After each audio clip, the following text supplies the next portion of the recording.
Kurator Ibu Kota Negara Nusantara Ridwan Kamil mengaku sempat mengingatkan Presiden Joko Widodo bahwa membangun ibu kota bukanlah hal yang mudah. Emil mencontohkan sejumlah ibu kota yang dianggap gagal di berbagai negara.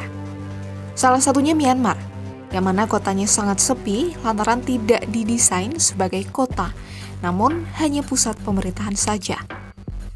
Contoh berikutnya yakni ibu kota Malaysia, Putrajaya. Ia menilai desain kota Putrajaya memang bagus, namun kondisinya saat maghrib pasti sepi.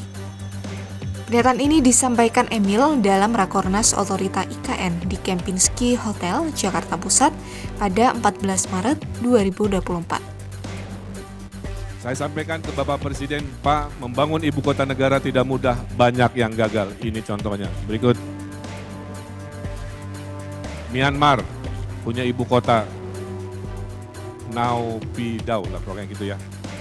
Sepi Pak, karena kotanya tidak didesain sebagai kota, hanya pusat pemerintahan, mindahin kantor doang. Maka tidak ada namanya kota formal informal, kaya miskin bercampur. Sifat kota itu harus bercampur Pak. Semua golongan harus hadir. Jangan dicontoh. Makanya Pak Bambang ya ini nggak boleh dicontoh. Berikut. Putrajaya Malaysia, bagus desainnya Pak, silahkan main ke sana. Tapi setelah maghrib, sepi Pak, Bu. Kenapa? Karena rumahnya masih di Kuala Lumpur, paginya ngantor di Putrajaya, dia sorenya pulang lagi. Malam, sepi. Namanya kota, siang rame, malam juga rame. Karena semua jenis kegiatan ada. Sementara itu menurut Emil, ibu kota terbaik adalah Washington DC, Amerika Serikat.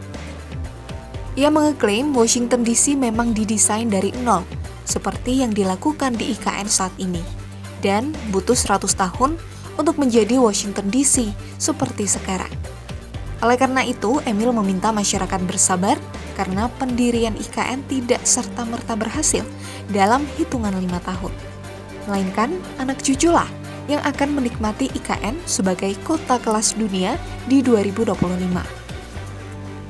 Proses pemindahan ibu kota negara ke dua kabupaten di Kalimantan Timur, yaitu Kabupaten Kutai Kertanegara dan Kabupaten Penajam Pasar Utara, hingga kini masih berlangsung. Kementerian PUPR mengungkapkan secara rata-rata untuk tahap pertama atau infrastruktur dasar sudah mencapai 77%.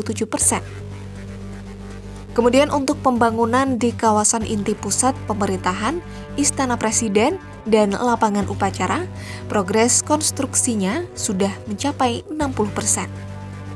Kawasan itu ditargetkan rampung dan berfungsi 100% pada Juni 2024 dan digunakan untuk upacara kemerdekaan.